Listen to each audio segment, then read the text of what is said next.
Okay, good morning students. We'll be discussing about kingdom Animalia. আমি already চাৰিটা kingdom পঢ়িয়ে গিছো. আমি কি classification follow কৰিছো? We have followed the R.H. Whittaker classification. ঠিক আছে?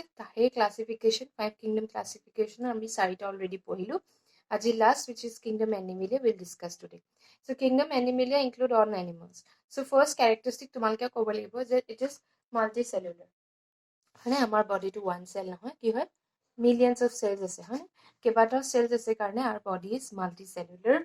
Eukaryotic means এতিয়া জানিব লাগে eukaryotic মই কৈয়ে আহিছো eukaryotic means having nucleus যাৰ cellত nucleus থাকে সেইটো eukaryotic বুলি কয়. Next is cell wall absent, important characteristic. Difference between plants and animals, plants or cell wall থাকে কিন্তু animals কি থাকে cell wall নাথাকে ঠিক আছে no cell wall.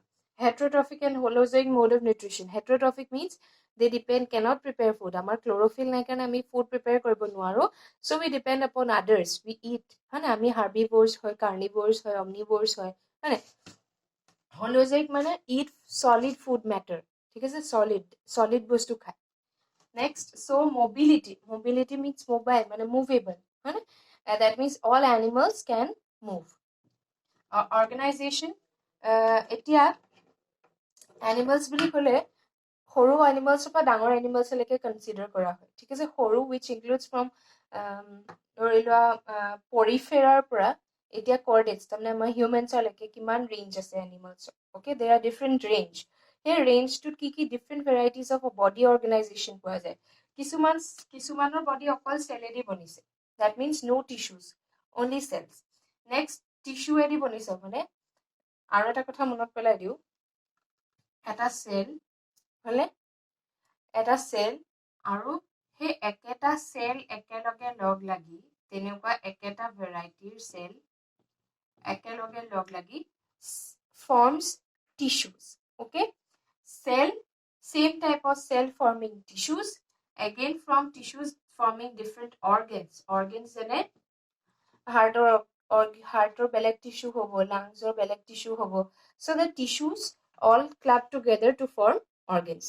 Next, organs খিনি আমাৰ বডিত অৰ্গেনাইজ হৈ থাকে heart kidney lungs everything is organise and forms the organ system তাৰমানে আমাৰ বডিত যোনখিনি হায়াৰ এনিমেলছ হয় হায়াৰ এনিমেলছৰ কি হয় আল্টিমেটলি অৰ্গেন চিষ্টেম আছে চ' এনিমেল কিংডমৰ কিছুমান এনিমেলছ অকল চেলেদি বনিছে ঠিক আছে ওৱান চেল নেক্সট টিস্যুজ মানে অকল বডিটোত টিস্যুজ আছে দেট মিনছ চেল ক্লাব হৈ টিস্যুজ ফৰ্ম হয় কিছুমানৰ অকল অৰ্গেন আছে বডিত আৰু কিছুমানৰ হোল ডেভেলপড যেনে আমি হিউমেনছখিনি whole developed that means we are the higher animals that means we have organ system next stored food glycogen or fat যেনেকৈ আমাৰ প্লাণ্টছত ষ্ট'ৰ্ড ফুড থাকে চেলুলোজ আমাৰ কি থাকিব stored food glycogen or fat body symmetry মানে মেথছত পঢ়ি আহিছে চিমেট্ৰি মানে কি a body and a line dividing the body into two equal halves. Symmetry আমি মেথছত পঢ়ি আহিছো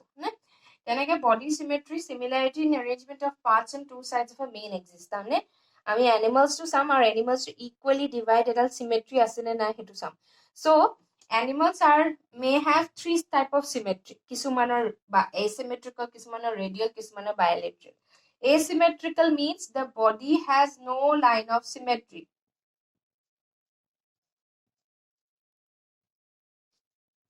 তাৰমানে বডিটো আমি ভাগ কৰিলে সমান ভাগ নাপাওঁ যেনেকৈ ধৰিলো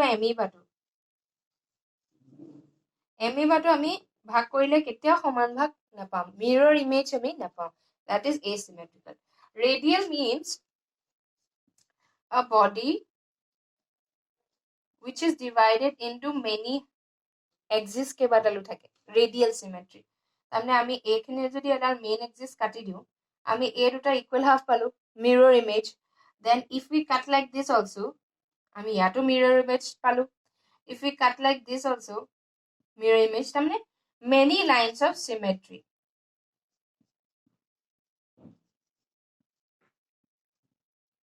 okay many lines of symmetry and each line cuts the body into two equal halves bilateral is important bilateral symmetry means only one line of symmetry that cuts the body into two mirror images যেনেকে আমাৰ ঠিক আছে Amar ki hoy left hand, left leg, right leg. That means one body of symmetry. Bilateral means only one line of symmetry forming equal halves. Mirror image. Mirror image. Eke dekha. Janege example fish to dhori loa. Fish to jodi ami enake kati diu. Uporo part eke hobo, talar part eke hobo. Roughly eke. That means this is bilateral, called one line of symmetry. Teneke humans or jodi ekhini pa enake symmetry eta hoy, that means only one line of symmetry. So these are the characteristics of kingdom Animalia.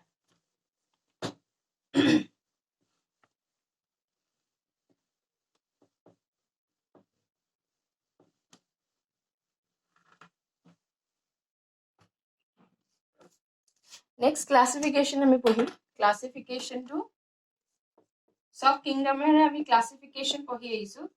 So kingdom first mono rakhiba, kingdom Animalia is also called kingdom Metazoa.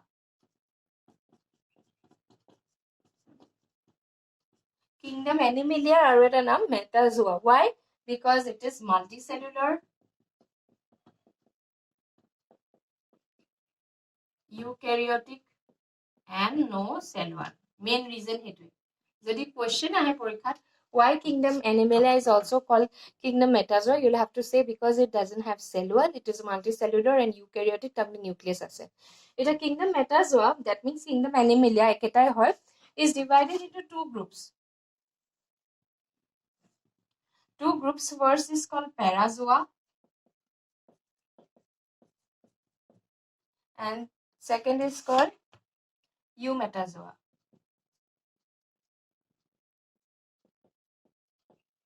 Okay, Parazoa or Eumetazoa. Parazoa hobo cellular level. Yat hobo tissue, organ system. Tamane yat lower Parazoa kingdom Animalia dubhag kora hoy Parazoa or Eumetazoa. I hope zoology class tumanko pohua hoise, tothapi biological classification pore karone moi explain kori disu. So Parazoa tat besi bhalke bujiba, yat tothapi moi general idea disu. It may also be helpful to you all.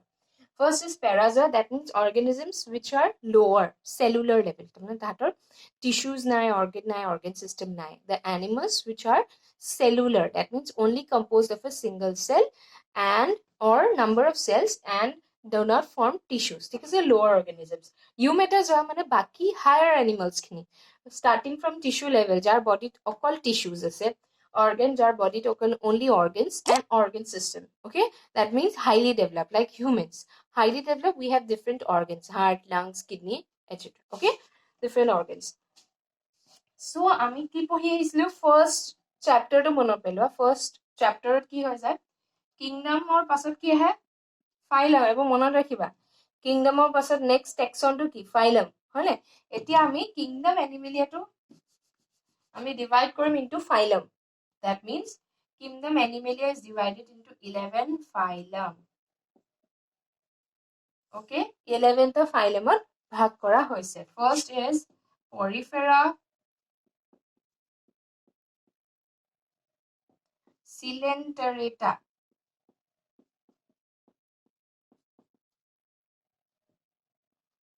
Ctenophora. CT লিখে কিন্তু আমি spell করতে সি two spell না করো, Ctenophora. Platyhelminthes,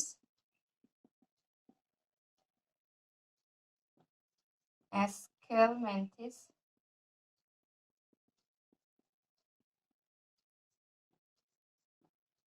Annelida, Arthropoda,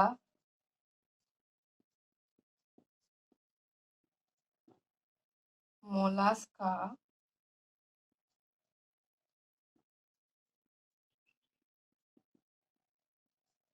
Echinodermata, Hemichordata, and last Chordata.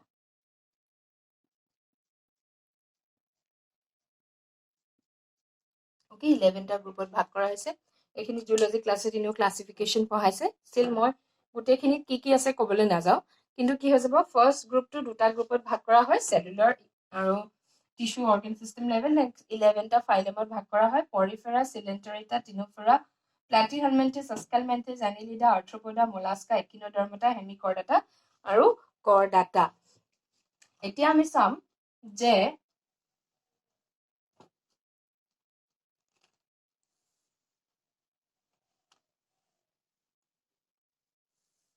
এই 11টা গ্ৰুপত যে ভাগ কৰা হ'ল কিয় ভাগ কৰা হ'ল বা কেনেকে ভাগ কৰা হ'ল basis of classification which comes in exams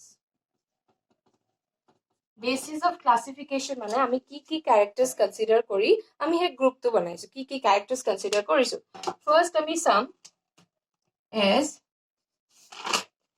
level of organization মানে cell নে tissues body organization ঠিক আছে এখিনি মই কৈ থাকো cell tissue organ and organ system okay body of organization চাম যদি cellular হয় ওপৰত থাকিব তাৰপিছত টিস্যু লেভেল তাৰপিছত অৰ্গেন লেভেল তাৰপিছত বাকিখিনি অৰ্গেন সিস্টেম লেভেল তাৰমানে লোৱাৰ পৰা হায়াৰ ক্লাসিফিকেশন কৰা হ'ল next number 2 সিমেট্ৰি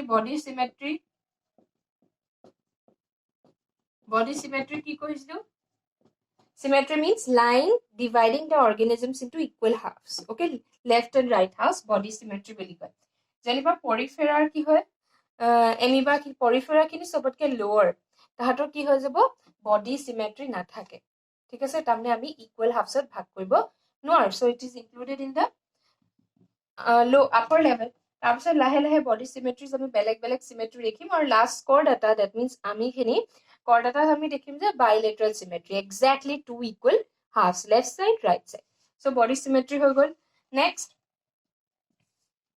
body plan to confusing হয় তথাপিও body plan হ'ব পাৰে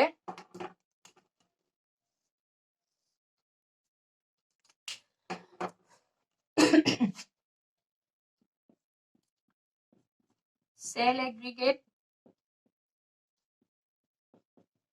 aggregate means body মানে body কেনেকে arrange হৈ আছে okay cell aggregate হ'ব পাৰে that means organisms is only composed of cells okay that means ওপৰখিনি cell aggregate body plan আমি দেখিম next আমি দেখিম blind sac body plan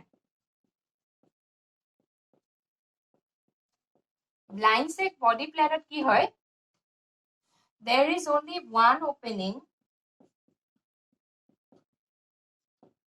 for ingestion and excretion তাৰমানে সেই opening to এটাই opening আছে কাম হয় both mouth and anus okay তাৰমানে বডিটোত এটাই opening আছে through the খায়ো হেতু সাইডে দি খায়ো আৰু waste material যিখিনি waste body waste form হয় সেইখিনি একেটা opening এদি ওলাই যায় so blind sac body plan means কি এটাই opening হেতুৱেদি ফুডো সোমাব আৰু waste ওলাব এটাই body plan that is blind sac body plan next is number C is tube within tube plan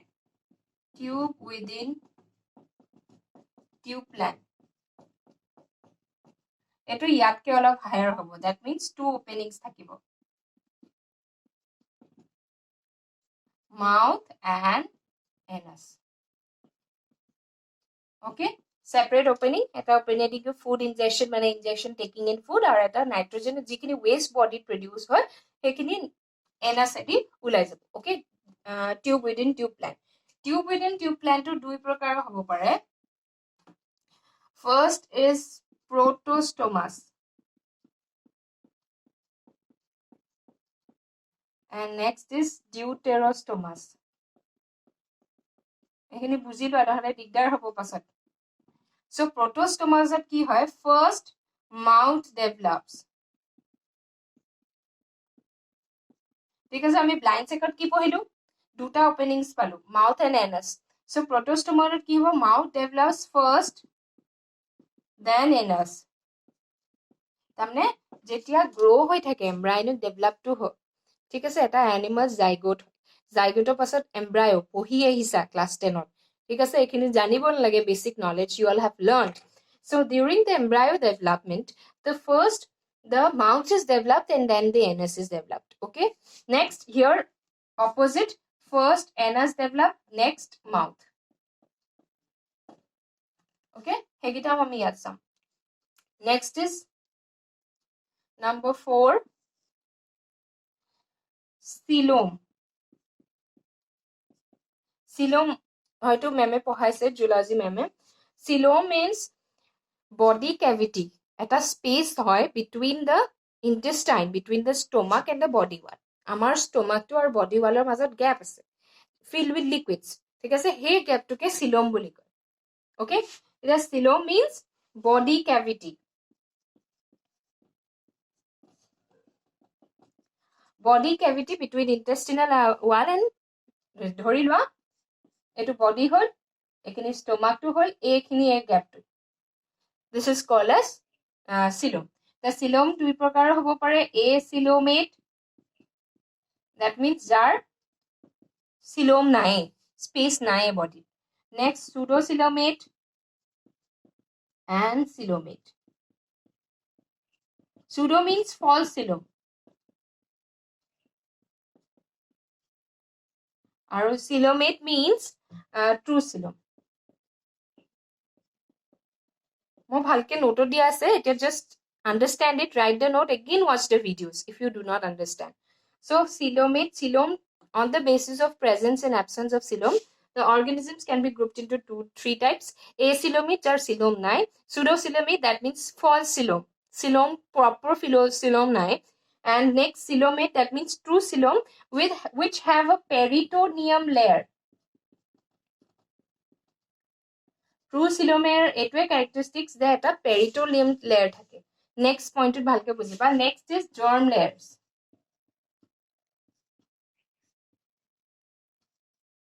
there are three germ layers ectoderm endoderm and mesoderm ঠিক আছে যেতিয়া এটা এমব্রায়ো ডেভেলপ হৈ থাকে এমব্রায়ো মানে যেতিয়া মাদার্স or woman embryo এটা develop হৈ থাকে that means there are three layers তিনটা লেয়ার থাকে ঠিক আছে তিনটা লেয়ার থাকে inner ecto middle meso and last and sorry ecto this is endo okay যেতিয়া এমব্রায়ো এটা ডেভেলপ হৈ থাকে মাদার্স womb তেতিয়া কি থাকে ফার্স্ট জাইগোট টু মেল আর ফিমেল সেক্সেস লগ লাগিব জাইগোট বনিব জাইগোট টু লাহে লাহে লাহে লাহে ডিভাইড ভাগ হৈ হৈ তোমাৰ কি হ'ব এমব্ৰায়ো বনিব সো এমব্ৰায়োৰ তিনটা লেয়াৰ্স থাকে আৰু সেই লেয়াৰ গিটা বেলেগ বেলেগ অৰ্গান প্ৰডিউস কৰিব জনিবা কিবা এটা অৰ্গানে অকল চুলি নখ হেবু প্ৰডিউস কৰাত হেল্প কৰে এটা জনিবা অৰ্গানস খিনি হেল্প কৰে তাৰমানে কি হয় বেলেগ বেলেগ লেয়াৰৰ পৰা সেই তিনটা লেয়াৰৰ পৰা বেলেগ অৰ্গানস বনিব ঠিক আছে সো অৰ্গান जो germ layer দুটা টাইপৰ হ'ব পাৰে ডিপ্লোব্লাস্টিক নোট দিয়া আছে so you don't have to worry and triploblastic